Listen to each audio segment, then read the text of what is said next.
In a so-called free state, officials and stakeholders concoct solutions to problems often created by other bureaucrats and with little regard for infringements on the people. These stories are born at the apex of freedom and entrepreneurship. We foolishly advocate for the taxpayer. Brian's Beat presents Freedom Fools. Hour 3 of Freedom Fools on WBSM. As we look at our housing economy, or the lack thereof, my guess is there are still lots of people out there. If they're in housing right now, they're paying so much money for it, they may as well be out on the streets. And that's where they were not too long ago. That's me just being flippant talking. But what I'm getting at is, I don't like the idea of rent control. I've mentioned that numerous times. However, I am a realist, and I think it is going to be happening here in the Commonwealth, courtesy of the voters, starting in, 2027, because we're going into 2026. The election will be in November 26.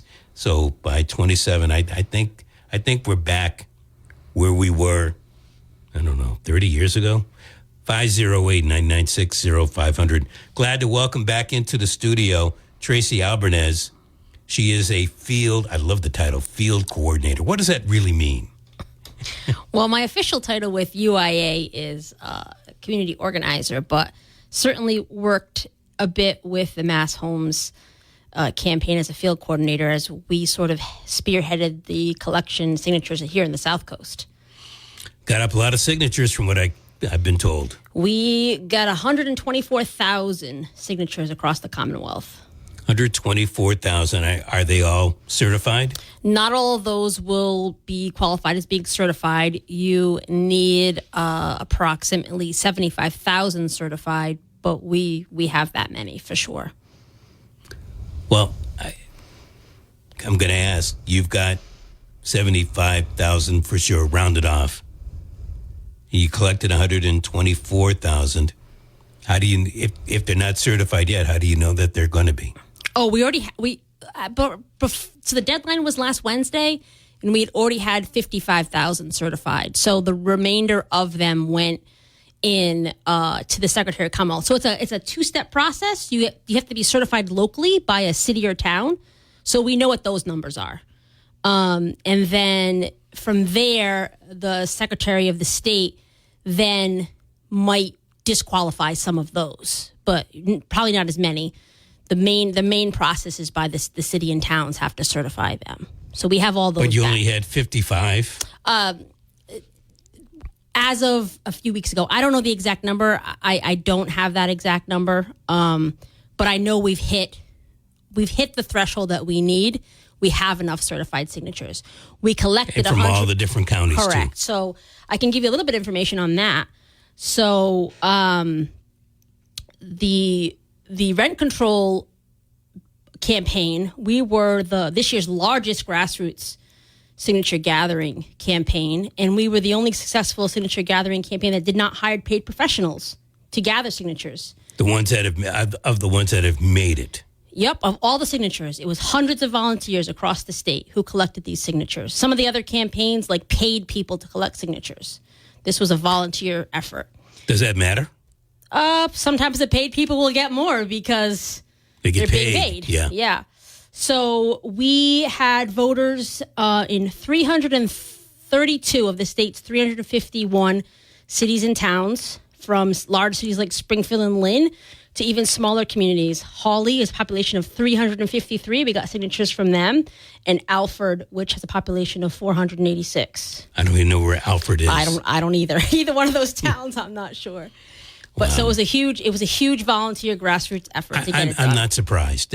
I don't know of any community here in the Commonwealth where there isn't folks. It might not be in Weston or Dover or Brookline, but within that county, there are people complaining about housing. For sure. And so what are you hearing? You guys went out there and you got the signatures, 124,000. There must have been some people that were ripping. We had more people who were willing to sign than who weren't. Really? Most people, even if they were homeowners, were like, yeah, we know that housing is an issue. We think that, there needs to be a cap on how much folks can get their rents raised.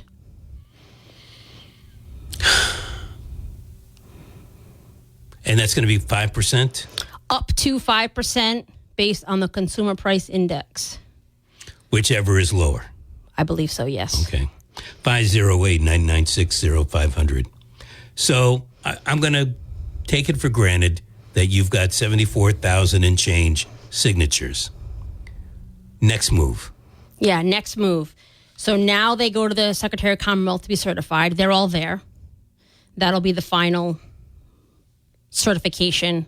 We know we have enough. Now the legislature needs to work with the campaign to... Why? Because that's the process. So they have to go to the legislature and see if they can negotiate something.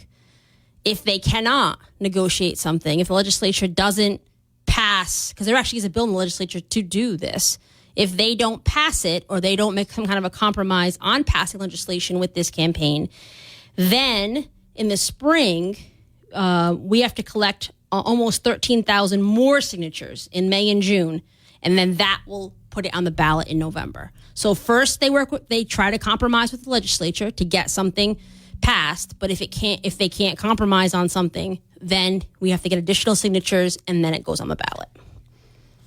I'm going to ask for your opinion here. Do you want this to go on the ballot, or do you want the legislature to figure out something? Oh, geez. I mean, it doesn't really matter to me as long as we get a choice. I mean, if the legislation that's there and the ballot initiative are pretty similar. There were some minor tweaks in the language because the ballot measure, I believe, is a constitutional amendment where the legislation is slightly different. So there was I think evictions was in the legislature, which we couldn't put in the ballot. So I don't know, if they would take that out or not. Unfortunately, my faith in the legislature to kind of get this done. I don't think I've heard that the speaker is not necessarily for it. I think we're better off going to the ballot. I think the average person would like to see this pass, and I think we have a better shot. The last time that this went to the ballot in the 90s, it only lost by a very small percentage, but the economy was much different then. So I think now it would definitely pass. Yeah, I think it would pass right now. I'm reluctant to say that, but I think you're absolutely right. I don't know how much the economy is going to change between now and November.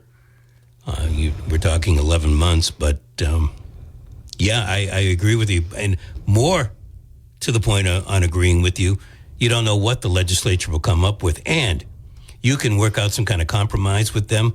Once they drop the bill and let's say they pass it, they can always retract that bill down the road. Is that what you want? I mean, look, I don't want rent control, but if it's going to happen, I'd rather have the voters tell me that's what they want than Bacon Hill lawmakers. Yeah, I agree. So, I would push for that. I know it's difficult for me to sit in this chair telling you over there which way it should go. Excuse me. But I really have no faith in what they want to do. If they want to add something about evictions down the road, they can add that in their own bill. Right. So that's what I would say to that. Yeah. All right, you can go home. Thanks. I appreciate it. No, seriously. You were on the line, right? As far as getting signatures? Yeah. Okay. When you talk to people, what did they tell you? I mean, people that signed your petition. I mean, like I said, most people are like, oh, yes, we need this. And, I personally didn't really encounter many folks who gave me stories, but we know of stories just through our work of people's rents being doubled. We know of people who have been pushed out of housing because the train came to Fall River or the train came to New Bedford, and landlords, just jacked up people's rents.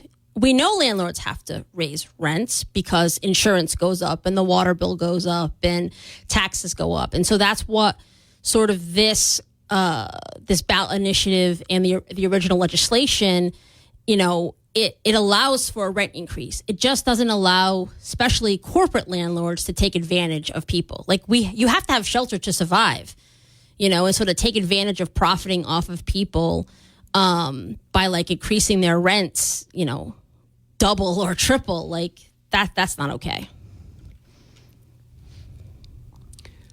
Do you see any type of, the voters voted in, let's say in November of 2026.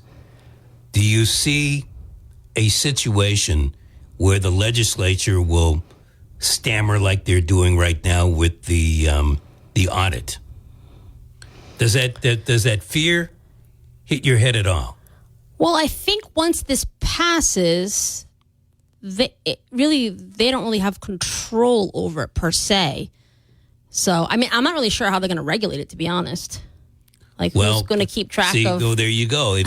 But we know the regulation isn't going to come from you. Yeah. Or the people that were out getting the signatures up, or the people that were the overlords of the people getting the signatures. Probably the actual consumer themselves. And then we would need to educate people on knowing their rights. Hey, if your landlord that ought to be fun. raises your rent above this percentage, this is where you have to call and report it. It doesn't stop the landlord from kicking you out, though, does it? Yeah, I don't know. Oh, the language was right there on the petition. Yeah. And if it did, then you would have had a problem. You would not have been able to, it would not have passed through the Attorney General. Yeah. It could only be one thing. 508-996-0500. Thank you for your patience and good afternoon. You're on with our guest, Tracy Albanese. Oh, thank you. Tracy, thank you for your efforts. Are you part of an organization that will continue after the ballot wins to advise localities on how to pursue getting their local government to vote or accept the plan in their communities? Like in New Bedford here, the mayor is staunchly opposed to rent control, and the city council is about divided, 1/2 or 2/3 against it also. And what's the name of your program, and are they going to be advising or counseling people after this ballot wins? So the name of my organization is UIA, United Interfaith Action of Southeastern Mass, and we operate in the cities of Fall River, New Bedford, and housing is our number one issue in both cities. So absolutely, we will be helping advocate, informing the renters and consumers what their rights are, potentially going to city council meetings, having meetings with mayors. Absolutely, we will be doing that.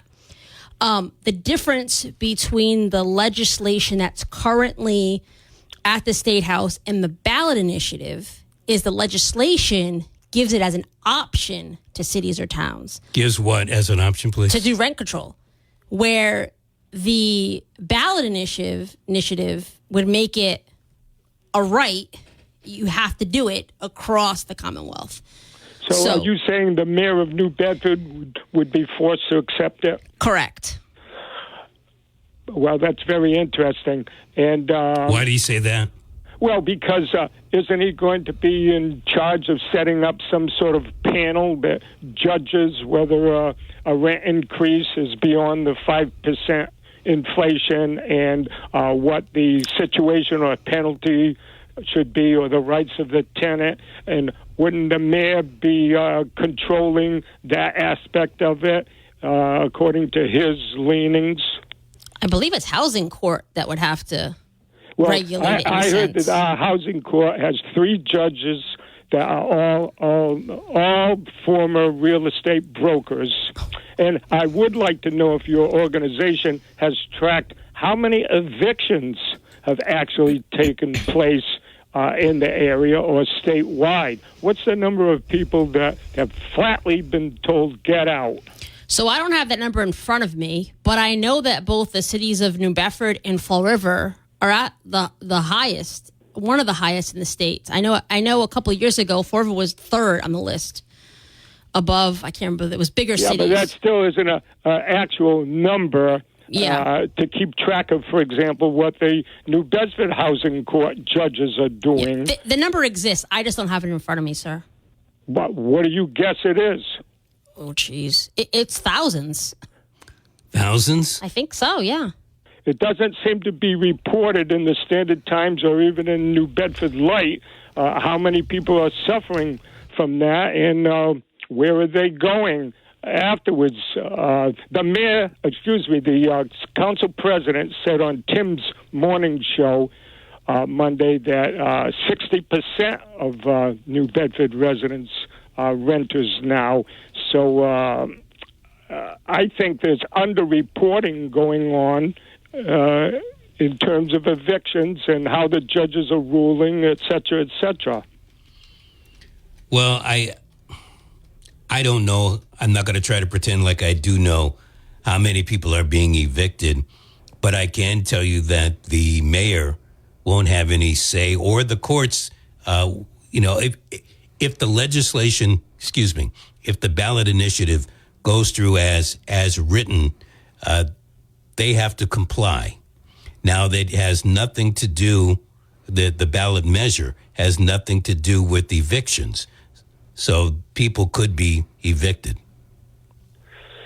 Well, thank you both for presenting the state of emergency in Massachusetts in your program. Thank you. I appreciate it. Thank you. 508-996-0500 to get on to the show today. So it's possible. It's possible that there could be a landlord, corporate or just a person, could decide to jack up the rent by evicting a tenant. Right? Yep. Yeah, I think so. I did do a quick Google. The eviction filing trends by county. This is January 2025 to June of 2025, and Bristol County is on the top three. What's the percent? 18.23. Let's see. I don't know what that means. I think that means 18,000, I believe, if I'm reading this chart. But that's the whole county. That's the whole county. Okay. Yeah. That's not just New Bedford or Fall River. I'm trying to find those exact numbers, but I haven't found them yet. I would love to know the reasoning, because we can sit here and say, well, the landlord wanted to raise the rent. It could be that the landlord had a lot of people that he needed to, or she needed to get rid of because they were tearing up the place. I've had tenants like that. Oh, yeah. There's certainly reasons for eviction that are justified, absolutely. But I've heard of story. I know somebody personally from our organization who, when it rained outside, it rained in her apartment. And so she asked the landlord over and over again to please fix the roof, please fix the problems that she was having. It didn't get done. So she filed a complaint with, I think it's the Board of Health. And when she did that, he raised her rent, knowing she couldn't afford rent, and then tried to evict her. Thankfully, we got her into housing, where now she only pays 30% of her income for housing, where before she was paying like 90% of her income for housing. So I think what I'm hearing here, I do believe the voters will pass this rent stabilization, rent control, whatever measure. But what happens if they don't? Oof. I think we're going to see more and more people on the street. Let me ask you, from the last time you were in here, I believe it was in September, first week in September. Oh, okay. I thought it was in the summer, but maybe. No, well, it was summertime still. It hadn't turned. But from there to where we are now, do you see an increase in evictions? I don't know because I don't have that information in front of me. I know there's an increase in the homeless population.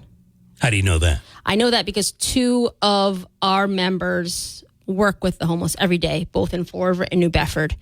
And they are seeing increasing amounts of people who have jobs who are living in their car because their rents got raised and they can't afford the rent. So, yes. I think that happens. I also think that not so much that they can't afford the rent, but they can't afford first, last, and the security deposit. I mean, that's if you're looking at just $1,500, I'm going to be nice here. $1,500, that's $4,500. Yeah. Who's got that lying around? Not most people. Yeah. 508-996-0500. What's the tenor of the folks now that you've gotten the signatures, you've turned things over in the Secretary of State? Is there a relation? Is there really a reason to be elated because basically you can feel that the voters are going to vote in rent control? Oh, no, we're super excited. We had a big press conference last week in Boston when we handed in the signatures. Folks that helped collect them from all across the Commonwealth were there. It's a celebration. We did a major thing. Think about it. You're celebrating the fact that we might have rent control in the Commonwealth. That's something to celebrate. I get the idea about the signatures, but I mean, really, that's pretty depressing. Yeah, you could look at it. You could look at it that way. But I feel as if this is one step and one tool to solving the housing crisis. It's not the only one, but it is one. It is one step.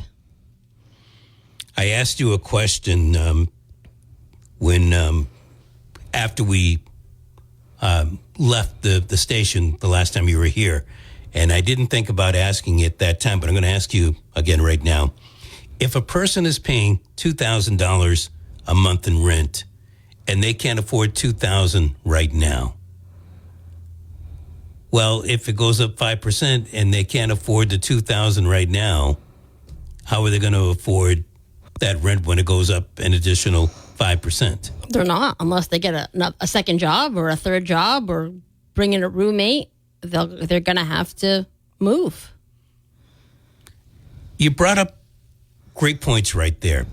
I think people are trying to get a second job. Right now, they're losing out to artificial intelligence. But it may not be a bad idea to think about bringing on a roommate. There are obvious problems with that. You don't know who you're bringing in, but I couldn't have a roommate. It might work. Why not? I'm very particular about my space. I couldn't just share it with anybody. I currently share with family, and they're family, and I love them. But even that's not easy either. Never mind a stranger, or maybe a friend, and then you have a falling out with your friend because you're fighting over God knows what. Well, I think you're absolutely correct. But hard times mean hard decisions. Yep. And rent control would correct that problem. I don't know that it does. Yeah, I mean, it's like I said, it's not the be and end all, but it's something. It's something that will help people in the future who have been taken advantage of by rents being jacked up double or $500, $1,000, whatever it could be. It's one way of sort of curbing that. But if they can't afford the rent that they already have, well, that's a whole other problem. Well, but I think that's what's happening right now between that and the fact that if you don't have a place, you probably don't have first, last, and the security deposit. Yep. But I'm just going to take that $2,000 times 5%, or plus. Why don't we just go plus? Makes it easier. Now we're at $2,100. Next year, plus 5%, we're at $2,205. Third year, can you see people still being able to afford? Now we're at $2,315 and change. Yeah. I mean, I think there's some landlords who put in their leases that, hey, every year I'm going to raise your rent $50, $25, $100. That is in some people's leases, so at least they're aware of it and they know. But it's when folks all of a sudden get this notice out of nowhere, hey, we're going to increase your rent, $300.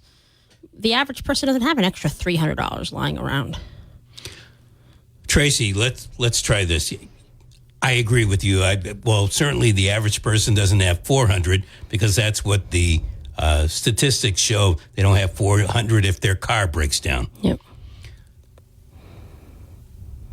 Rent goes up 5%. We've done that little calculation right there. Childcare, also pretty expensive. That's going up more than 5%. I don't know what grocery store you go to, but if you go to the grocery store across the street, chances are you're paying more than 5% compared to what you paid last year. Where does it stop?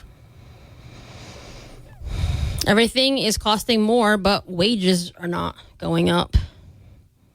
So, to your point, everything is costing more. Taxes are going up more than 5%, aren't they? What kind of taxes? Property taxes. Yeah, depending on your community, yes. Okay. I'm going to guess that the homeowners insurance has gone up also. I've heard stories of that increasing, Okay. Yep. Car insurance, Mine went up this year. more than 5%? Oh, that I don't know. I don't know the exact percentage, but, it went up Okay. quite a few dollars. Those are just a few, and we already talked about groceries. So now the landlord is stuck because he or she can only raise that apartment rent 5%. And I understand your part. Well, you don't want them raising it $500 a month, but they've got bills to pay too. What about them? They're kind of stuck in a no-win situation. They're going to end up having to sell that property. So the ballot initiative and the legislation exempts owner-occupied landlords. So really this is targeting people who potentially have more than one rental building.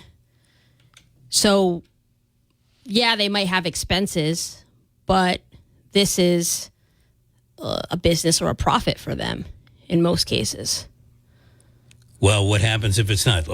To your point, let's say that there was a disaster at the property, maybe a flood in the basement, and you had to call in a dampening company to rectify that problem, and that's going to cost $3,000 right there. That's more than that 5%. Well, I hope they have insurance. Well, but insurance might not cover that, or the deductible goes up.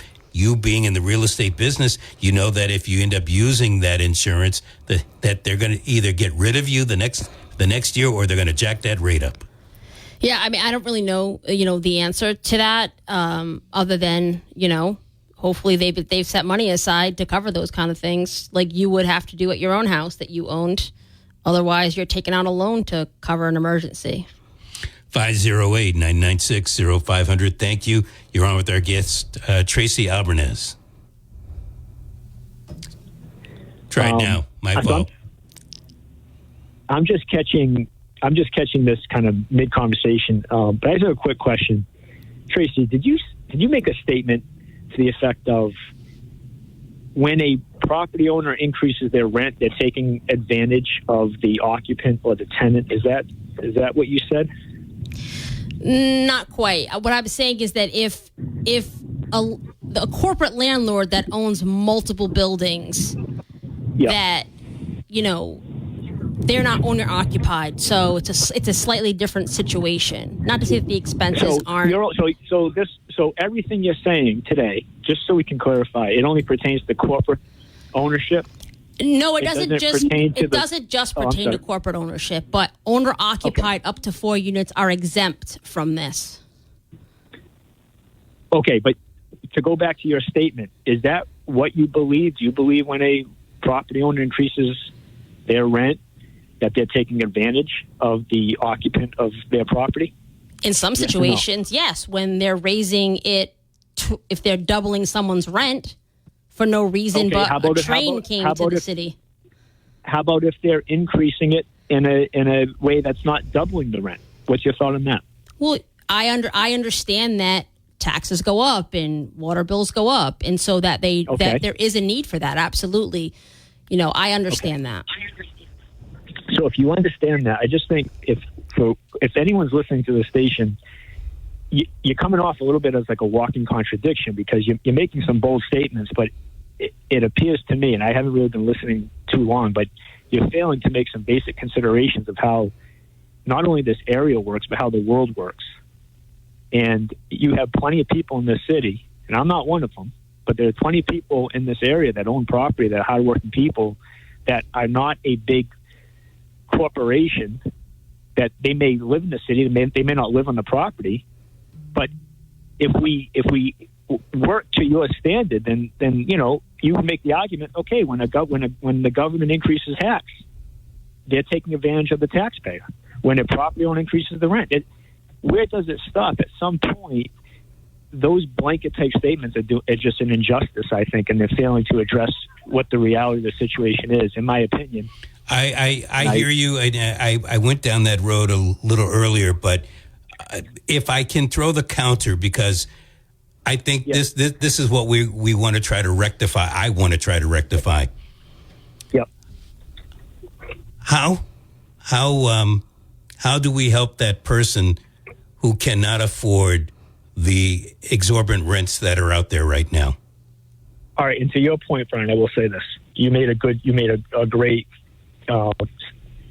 retort when you said, well, if, say, rent stabilization passes and every landlord's only capped at a 3 to 5% increase, if you can't afford the rents now, then to your point, how are you going to afford them when they increase 3% or 5%?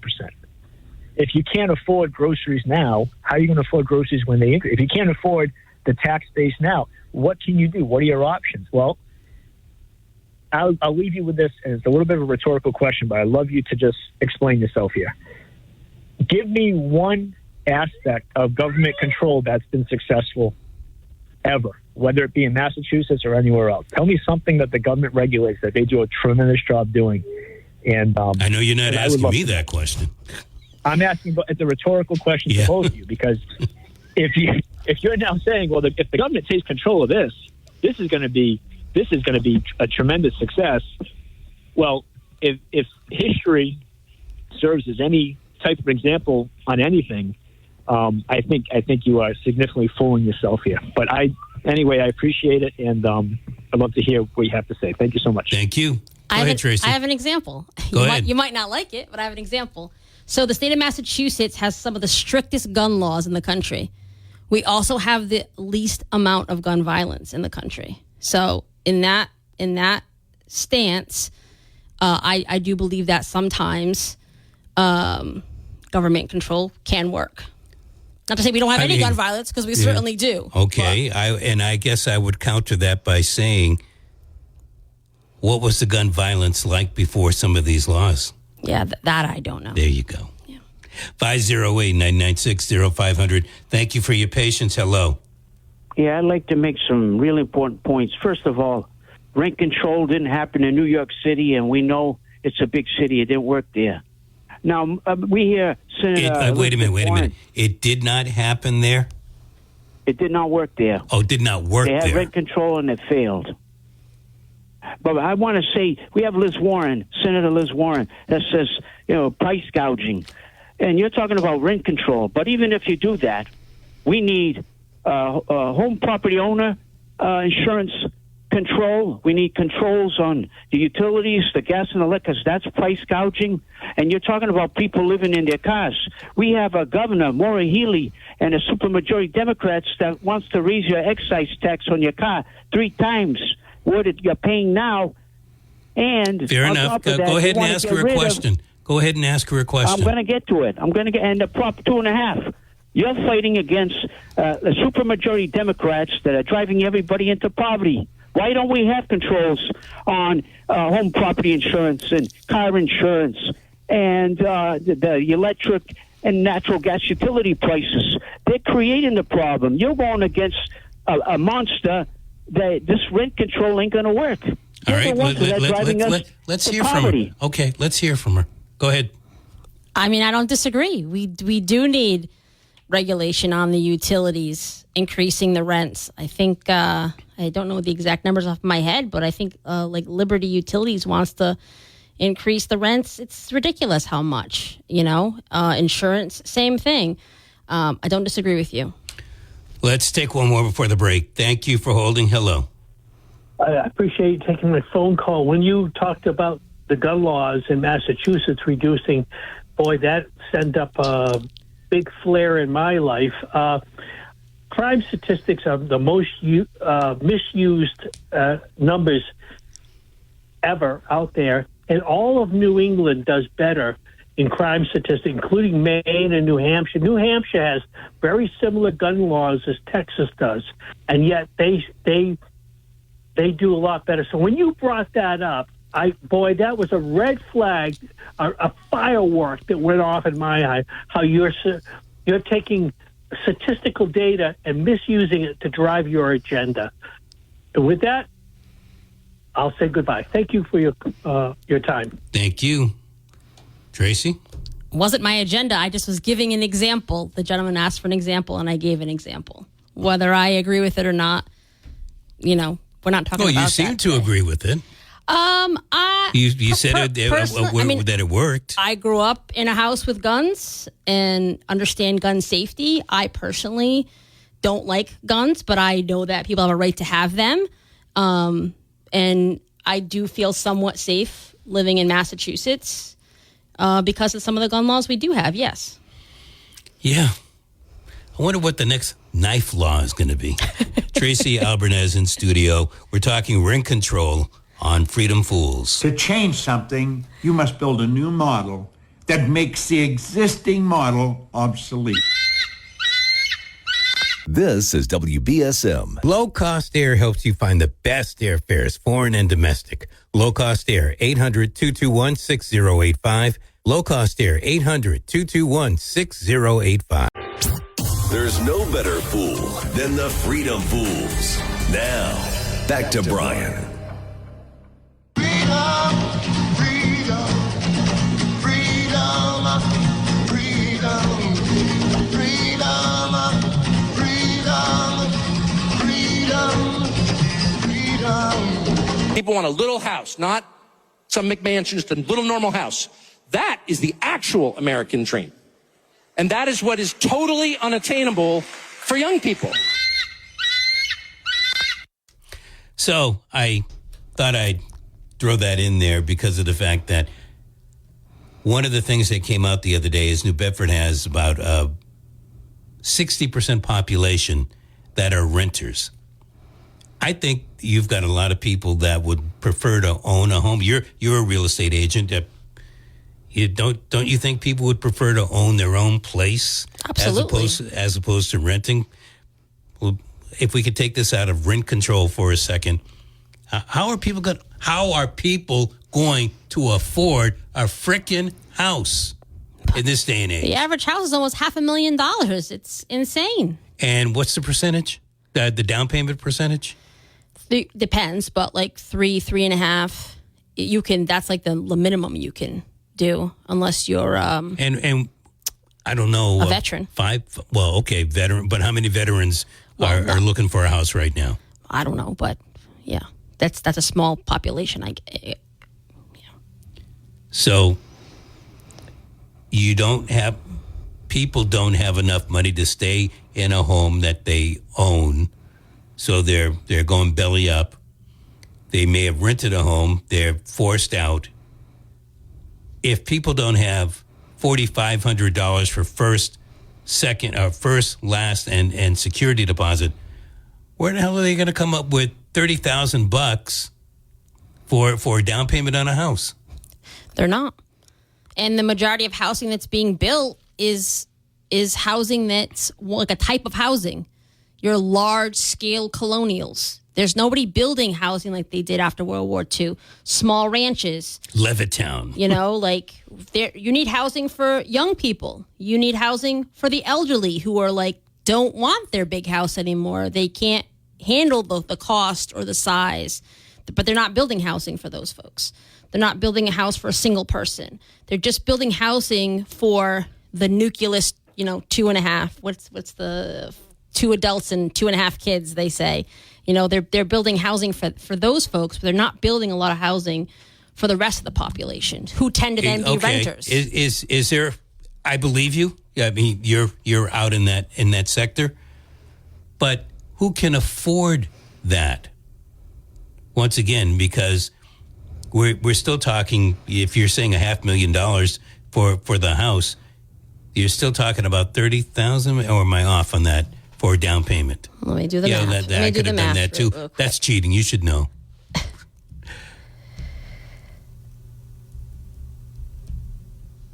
So 3.5% on a $450,000 house is like $15,000. $15,000. Yeah. That's still quite a bit of money. If you can't afford $4,500, where are you going to get the extra $10,500? Yeah. Yeah. And can you get money from family? Or does it have to be all your own money? No, you can get money gifted. You can take money out of your 401k, usually depending on your plan, without a penalty, for a house. There are some other alternative ways. Yes. I'm going to take the caller, but I want to come back to that, the alternative ways and the money for the home. Thank you. You're on with our guest, Tracy Albanese. How you doing? Excellent. How are you? Excellent. Look, I solved the problem. Get rid of all the illegals, and you will have apartments. Because these people will be begging for you to take an apartment. Because everybody's gouging right now. That's number one. Number two, get rid of all these programs. Politicians, they love programs. But it's not jobs. It's artificial jobs. And get big factories in here and get these people off welfare that don't want to work. Other than that, goodbye. All right, Tracy. So we get rid of all the illegals, get rid of all the programs. And I forgot what the last one was. I don't even recall. How does that work? Not getting rid of them. I mean, does the math work out that you would have apartments? No. Yeah. Well, I agree. I agree that we need more good paying jobs, especially in the South Coast. Factories. 100%. 100%. We need more good paying jobs down here. But they're not coming. Well, no. Not just to this area. Yeah. If you're talking a factory, you're talking artificial intelligence. Yeah, I was just going to say that. Yeah. Not with AI. We're not getting anything. So where does it go? I mean, you are a real estate agent, and you count on people wanting to buy a house so you can get paid. You don't get paid if people aren't buying houses. Correct. or selling houses. Correct. Are people selling houses right now? Some people will always have to sell a house. I mean, is the market good right now? But for a seller, yeah, for a seller, the market's good. Not great for a buyer. Because of the price. The price, yeah. At least the rates have come down a bit, but. Well, we'll see. Hello, you're on with Tracy. Hello. Just the mere rumor that there will be rent control in the future, is that spurring landlords to now increase their rent now before they get locked in? Great question. Yeah, I mean, I imagine they can. Yeah, as long as they do it the proper way. I believe you need 30-day notice to do it. That's it, at will. Yeah, depending on if you're in a lease or not. Correct. I know several landlords who already said, starting at the beginning of the next year, in January, they're going to put up rents.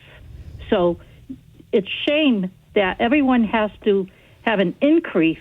When I was a landlord, the price was $450, and it would stay there to this day. That's what was my rent. My house doesn't change; it gets older. It doesn't get better. So shame on everyone who wants to put up the rent. And the Section 5 people, they're guaranteed any amount because they get paid from the federal government. Gotcha. I would, if you kept it at $450, when the taxes kept going up and the insurance kept going up, No how did you problem. stay afloat? No problem. And then I have to put that on my tax, their rent. And it's just more busy work for me, and I hate paperwork. So keeping it $450, fine. I never had a problem with my tenants. Gotcha. Thank you. I You're appreciate the call. Tracy? There are a lot of great landlords who are just like that. I know people are paying like $650 for rent right now. My guess is there are a lot of unique. people that would like to find Yes. that landlord. Those tenants stay for a long time. Yeah, you got that right. Hello, you're on with Tracy. Hello. I just want to add my 2 cents like everyone else has. I've been in construction for over 30 years, and talking about what you guys lately talked about was nobody's building raised ranches, anything like that, for several reasons. One is all the requirements now under the building code. You got to put so much in there. You know, everything's got to be electrified now. Even if you don't have an electric car, you have to put a charging station in the garage. That all adds the cost, and then it takes the middle class out of it. So nobody's going to build a raised ranch when you got to spend $30,000, $40,000, $50,000 on these Green Deal stuff, which is really, to me, it's what really killing the housing market here, or should I say affordable housing, because all that adds up, and not a lot of people can afford it unless you're a doctor, a good paid lawyer. You know what I'm saying? The cream of the crop. And that's who the new houses are going for. You know, I mean, using Dartmouth as an example, I think it was like 2 years ago, a basic starter home was in the 600s. And that did not include adding the price for what you want in the kitchen or the bathroom. And those two areas are the biggest, expenses, money grabs on that. And I got to say, look, rent control is one thing, but the problem with housing in this state is more than just that. There's too much regulations. It increases the cost of construction, which has to be passed on to the buyer. And then it's the buyer who has to have that figure paycheck, to be able to afford it. So in some ways, I feel the state is also causing the problem here. But they're not going to stop, the Green Deal and all this, even though it's hurting, the middle class and the lower class as well. I mean, I get why you're doing it, but I'm just saying the problem is a lot bigger, and the state has their fingers in the pie, and they're causing a lot of this. Great call. Thank you very much. And that was what I was going to get at, not quite as eloquently as he did, but I was going to say, it's expensive to build a house right now. No wonder nobody's building cheap homes anymore. And the cost to build here versus, say, Brighton, it's the same cost, but you're not going to get the same price in return. So it's going to cost the same to build down here in the South Coast as it is like in Boston or the suburbs there, but you won't be able to sell it or Supply rent and it labor for is the what you same mean. Gotcha. price. Let's do one last one. You're our last caller on with Tracy. Hello. Hello, how are you? Excellent. I'm on, right? You are. Go ahead. All right. Let me turn the radio down. The last call was true, but like he was saying, I live in Dartmouth. There's no reason to build all these houses. Whatever happened to building a house to live within your means? Like, I was talking to my girlfriend. Suppose my father gets sick. His house is paid for. Everybody nowadays, they live in debt. I got you. Only because of the radio, I'm going to let you go. But, Tracy, you want to tackle that one? That's kind of what I was saying before. When we tend to just build a specific type of housing, and like the other gentleman had said, it's because they have to build. He's saying they have to build that type of housing in order to like meet the new regulations, to meet, to get profit from it. so that it's not profitable to build a ranch. Or I think he's... So maybe we need to ranch. drop some of the regulations, or is that not feasible? Honestly, I agree with him. When I heard about some of the green stuff, and I consider myself to be, a proponent of environmental things, I couldn't believe it. And I thought, this is a real push to require somebody to have all electric, putting in a car charger when you don't even have an electric vehicle. I thought that was a stretch. So well, maybe when you get up to Bacon Hill, you can take care of some of those things. Tracy, thank you so much for coming in today. Just up against the wall. And thank you for the calls. I really appreciate it. If we lose the midterms and we lose 2028, some in this room are going to prison, myself included. WBSM. Most people are not business owners, but just about everybody knows one. The dirty little secret is most owners don't qualify for a bank loan because they lack collateral. At Legitimate Business Funders, owners can get up to $2 million in funding with no collateral, even with a low credit score. And they can get that funding in a couple of days. Find Legitimate Business Funders online at legitimatebusinessfunders.com. Legitimatebusinessfunders.com. Freedom Pools on WBSM. Here's more with Brian Thomas.